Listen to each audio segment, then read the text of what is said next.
welcome to my kitchen. I'm so excited to do this with you. I'm a little nervous because I'm feeling like, do I have everything? Am I organized?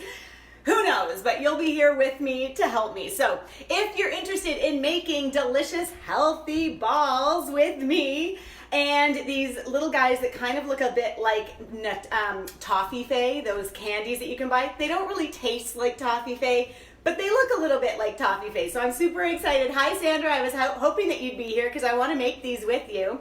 So these are the way that the balls are going to start out, just plain peanut butter balls, and then you're welcome to adapt them and change them up. So these are just chocolate peanut butter balls where I'm going to show you, or I'm just going to tell you about the recipe for the chocolate. I'm not going to make that today. We're just making these today. And then you can also, if you want to, make sort of like truffles. So these are just chocolate peanut butter balls coated in some unsweetened shredded coconut. And then you could also roll them in chopped peanuts. So those are kind of fun. And then, like I say, those toffee lookalikes, even though they don't really taste like it. So I'm going to set this aside and we are going to get started. So here's what you need in your kitchen. You're going to need a big bowl for mixing everything. You're going to need 3 cups of almond flour, and what we're going to do is we're going to sift it because I really don't want any clumps. If you don't have a metal sieve, that's okay. You can figure it out with your hands, but I just find that that's an easy first step that makes it a lot smoother as a result. You're going to need 1 cup of coconut flour. I love coconut flour and almond flour. First of all, these balls are completely gluten-free, they're vegan, they're dairy-free. But what I love about using these kinds of flours is that they are, of course, naturally gluten-free, but they're high in fiber, especially the coconut flour, super high in fiber. I like the almond flour because it's low in carbohydrates. So really, really love that, comparatively speaking. I mean, you know, everything's relative. You're going to need 1 teaspoon of Himalayan salt. I really like the pink Himalayan salt. It's the only salt I ever use. I buy mine at Costco, big container, low price, good quality. So I love that because it maintains all of the 83 trace minerals that we want to keep in our salt. We don't just want to have regular table salt. And then you're going to take 8 medjool dates, and I love medjool dates because they're big and they're plump and they're juicy, and a lot of people think that medjool dates are a dried fruit. They are not. They are found that way on a tree called the date palm tree. So coconuts are grown on a coconut palm and dates are grown on a date palm, and if you want to Google pictures of them, you'll be amazed at how high they are, how tall these trees are. And so really, you don't have to spend your money on organic dates. I personally do because they're easy to find in my neck of the woods for really not much more money.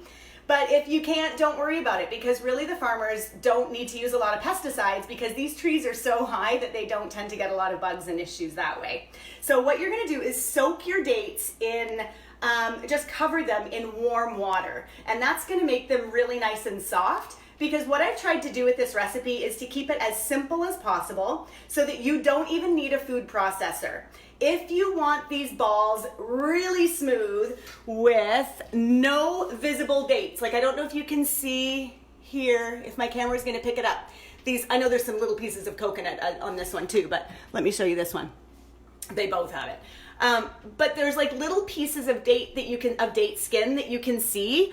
I personally don't mind that. I'm cool with that. I like texture. You can even, anyway, I won't get there yet. I was going to say you can even use chunky peanut butter in this recipe. I like that too for the texture. So if you're not a texture person though, you'll want to use smooth peanut butter, which we're going to get to in a minute. And you might want to go ahead and use your food processor to blend up your dates to make it into a date paste. And if you do that, what you're going to do, we're going to drain that water, by the way, but we are adding a 1/2 cup of water to this recipe. And what you would do is you would blend up your dates with the 1/2 cup of water, and that will make you a really nice smooth date paste that then you would just add into the recipe. What else? So then, of course, you need your peanut butter. So again, I'm using chunky. The last, this last batch that I made, it was smooth. It just depends. I really would love to see you use only organic peanut butter ever. I love the Nuts to You brand, but I know that it's expensive, so I'll let you make your own choices that way. It's just that there's a lot of aflatoxin that comes in peanuts because they're grown underground, so they're susceptible to mold. So people with a lot of allergies can often find that they feel so much better if they use organic peanut butter. And so I just tend to not eat a ton of peanut butter, and so I just only, when I do eat it, I use organic. So I'm gonna leave that up to you. So I just wanted to show you, before you go ahead and soak your dates, because that's your first step, because you want to get them soaking before you start doing anything else. You're going to see on some of them, not all of them, this little end piece here. And some dates, like this one, really soft. If you can see how easy that was for me to pull apart, super easy. You need to take out the pit in the middle and make sure that it takes out that little end cap as well. You want to get rid of that. Oftentimes it's left on because it didn't just come perfectly attached. Make sure that's removed. You wouldn't want to have that in your recipe. So just toss that aside, and then you would go ahead and soak your dates in water. So the first step of what we're going to do here is start to sift our flour. So if you're working with me, go ahead. You've got your bowl. You've got your metal sieve, and you're placing that on top of your bowl, and then we're just gonna go ahead and start working. I washed my hands right before I got started. We are going to get messy with our hands. It's, in my opinion, the easiest way to make this recipe, for sure. So you're just gonna kind of work in batches. I tend to like to use whisk. I think that works really well, but you can also just use a spoon or anything. A spatula would work as well. And you're just gonna go ahead and sift your almond flour. Can we see me in the camera? Oh my gosh. See, this is what I'm telling you. I don't know what I'm doing. But that's okay. We'll figure it out together. Okay, so you're gonna go ahead and whisk away, and you can see that that's just kind of going and going and going. And it takes a minute or two. Roger's in here adjusting my camera because I guess it probably wasn't showing as well as we wanted it to. Okay, hopefully that's better for you. And so you can see that we're just getting all of those clumps out. And then what you're going to be left with in this batch, you won't be left with anything. So you're going to keep going. So when you see these harder kind of clumps at the bottom, just press a little harder until you get every single last one out. Or if you're not patient like I am, you can go ahead and just dump those little balls out. And then just finish off that batch. Oh. So I tried to be all fancy. Normally I'm just doing this from the bag with my, I take a cup and I scoop it into the bag, and then I go ahead and do this recipe. But I wanted to have it all laid out so that you actually could see the ingredients before we got started. So then you'll just continue with sifting. And again, this is just for the purpose of making it so that it's a really nice and smooth result. I still like texture because, like I said, I like using the chunky peanut butter, but I've also used smooth. But I want the texture in the right places. I don't want to have a big clump of almonds, which is definitely not going to be very tasty. It'll mean that the recipe wasn't incorporated really well. And so this step I wouldn't skip. But if you don't have a metal sieve and you just don't have the patience to do this, I get it. Just make sure that when you are using your hands to get this recipe done, that you really, really are working hard to make sure that all those clumps are gone. So then we'll just finish off with the rest of that almond flour, and then we're gonna move on to the coconut flour. And as I was saying before, I just love these type of flours instead of a traditional wheat flour, which you would have to cook anyway. You wouldn't be able to eat it raw because of how high in fiber they are. They're just so nice in fiber, so high in other nutrients as well, and really nice because, again, low carbohydrate when it comes to the almond flour, more carbohydrates in the coconut flour, and because of the high fiber in the coconut flour, it is amazing. When you're using this as a flour, it's incredible how much liquid you need to use because it just soaks it up. So it's why we need to use in this recipe the water, because the dates alone and the peanut butter alone won't be enough. So I'm going to take some of those last little balls. I just kind of pressed with my finger because coconut flour is nice and fine. It's really lovely the way it works like that. So we're done with the flours now, and then we can go ahead and add in our salt. So just go ahead and sprinkle that in, and then you're gonna take your spoon or your whisk or whatever you wanna use, or your hands, and you're just gonna mix up your dry ingredients. You don't have to do a super awesome job. You can just kind of get it incorporated.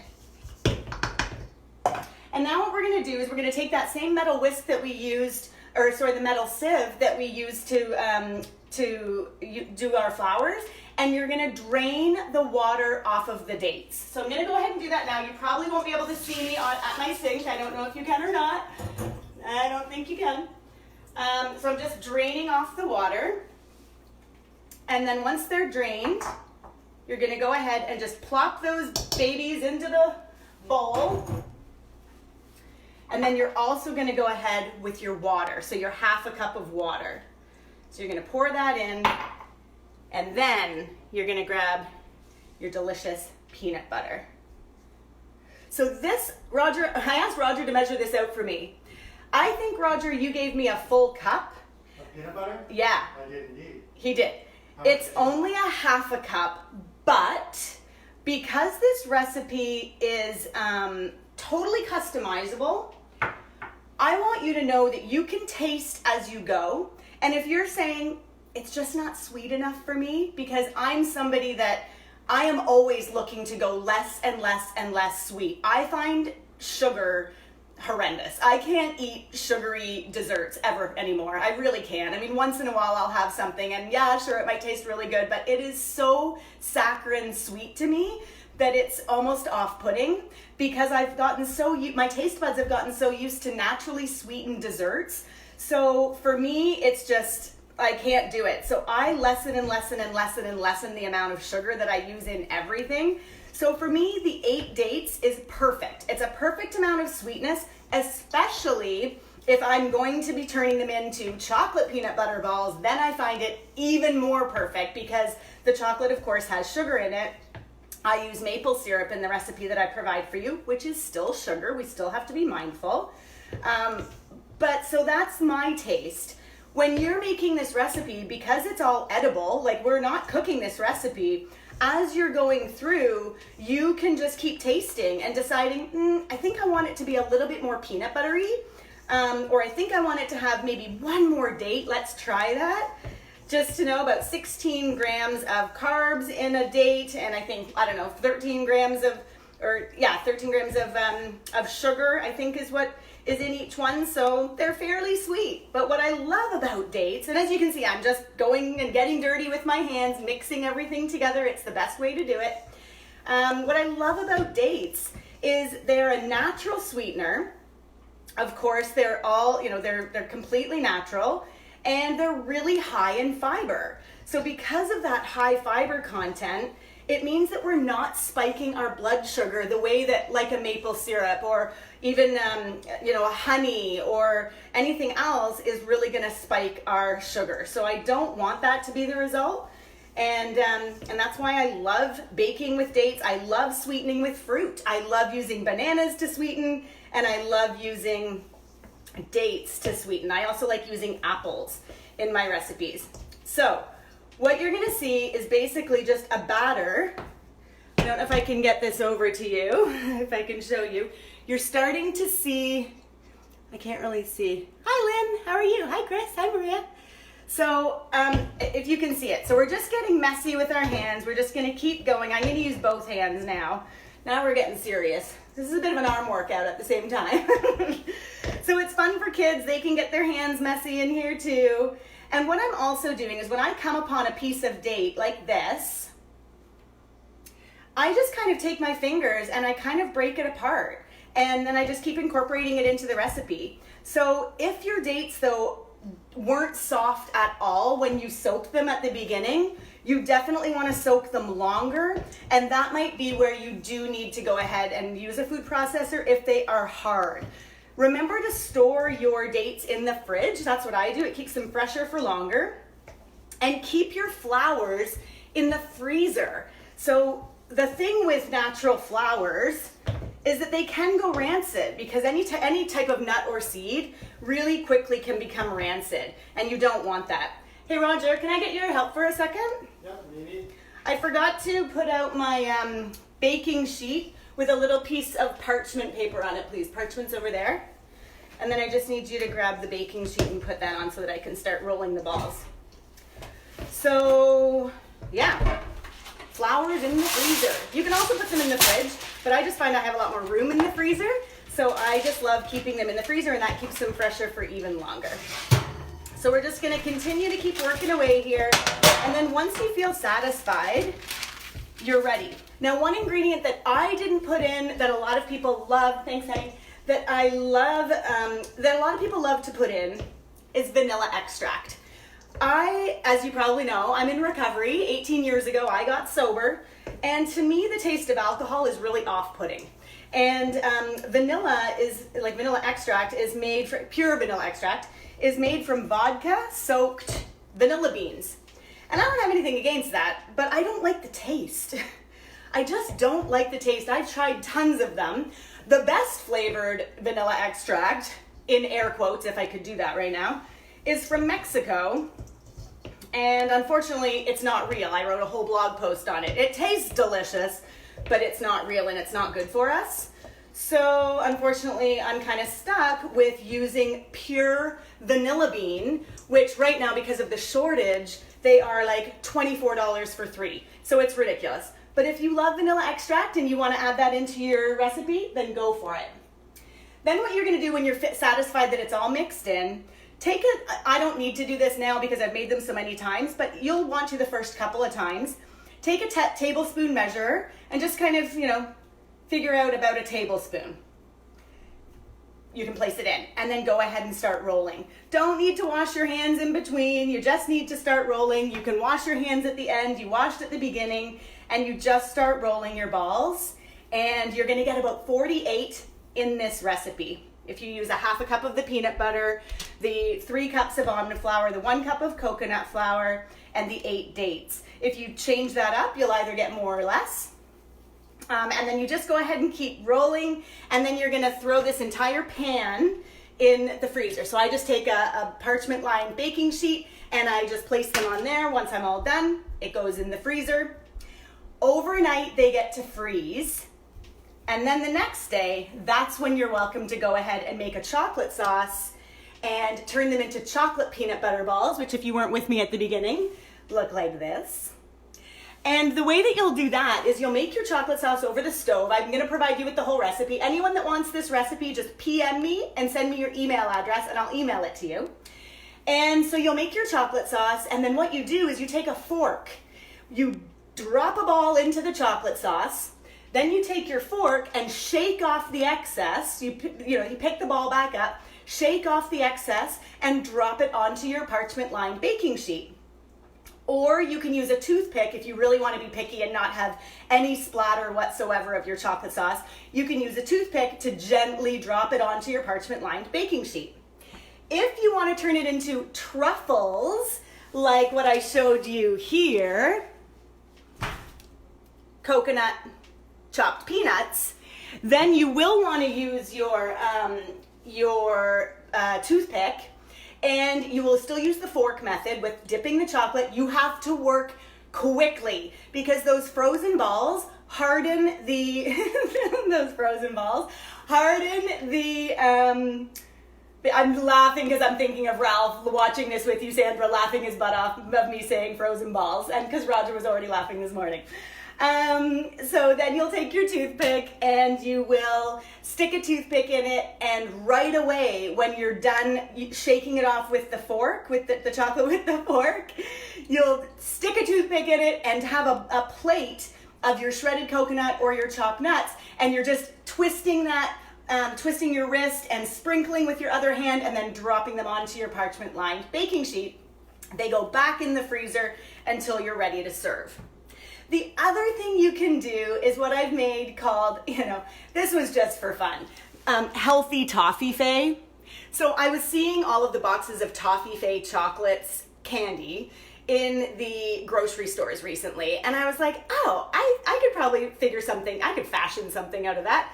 So I came home and I thawed some of the frozen balls. I prefer eating them frozen. I really think that they taste the nicest coming right out of the freezer, but you can serve them room temperature. Some people prefer them that way. And so what I did was I took my measuring spoon. So after I'd already had a ball made, I thawed them for a little bit. Or if you're making all of them this way, you would just go ahead and make your balls, only freeze them for maybe a couple of hours so that they're still a little bit malleable, but you don't want them so soft like this because they kind of break. But what you do is you press, once they're the right texture, you'll know after a few hours of freezing or after they've been frozen and then you thaw them for a little bit, you can press them into your tablespoon measurer. You make a little divot in the middle. You kind of gently slide them out. And again, when they're frozen, they kind of keep their form a lot better. And then you've kind of got this divot in the middle. And I teach you in the recipe how to roast hazelnuts perfectly. They're kind of tricky, but they're easy and delicious. And so you take a roasted hazelnut, you drop it in the middle, and then some of your melted chocolate you just drop on top. So those are really fun too. So those are the other variations that I provide you with the recipe. So anybody that wants to make my healthy peanut butter balls this Christmas holiday season, or anytime, they're great for a post-workout snack, they're great for dessert, they're great for playing with the kids, they're great for getting messy, they're great for de-stressing while you sit here and squeeze it and have fun with making, it's like Play-Doh when we were kids. Then just PM me with your email address and I'd be happy to provide you with the recipe. So I hope this helps. I hope I've covered everything. I hope I've said everything. And I just hope you have an amazing day. Hi, Drew. Nice to see you. Hi, Linda. How are you? Hi, Ann. I can't really touch this because my hands are all messy. But let me see. If anybody had any questions, this would be a really good time. Yeah, I knew you'd laugh at that, Sandra. Hi, Ann. Hi, Elizabeth. Nice to see you. Hi, Helen. Hi, Tamara. Hi, Diane. Hi, Mary Beth. Lynn, Blaze, Chris, Maria, Catherine. Hi, nice to see you, Catherine. Hi, Roger. Thanks for your help. And anyway, so let me know if these served you. And if you do make them, I would love for you to take pictures and tag me and let me know that you made them for your family and let me know what they thought, because I just want you to have a healthy, happy Christmas. And you know what? We've got too much junk food out there, too many temptations out there. If you can take a recipe like this to someone's home where at least you know that you can make a really good choice that's still delicious, then you're gonna just be that much farther ahead. And I think you're just gonna feel that much better. These aren't gonna spike your insulin and your blood sugar the way that traditional candy and chocolates and goodies do. These really keep you really grounded and it just still tastes amazing. So this isn't about compromising flavor or taste or happiness. This is about just living with more freedom around food and feeling really, really good about your choices. So I hope that helped. Hi, Christine. Nice to see you. And I will see you on the next video. I don't know. I'm thinking I'm going to make my favorite famous Caesar salad. So I think that'll be the next recipe that I do. So I'd love to see you for that. Mwah! Have a great day. Happy holidays, everybody.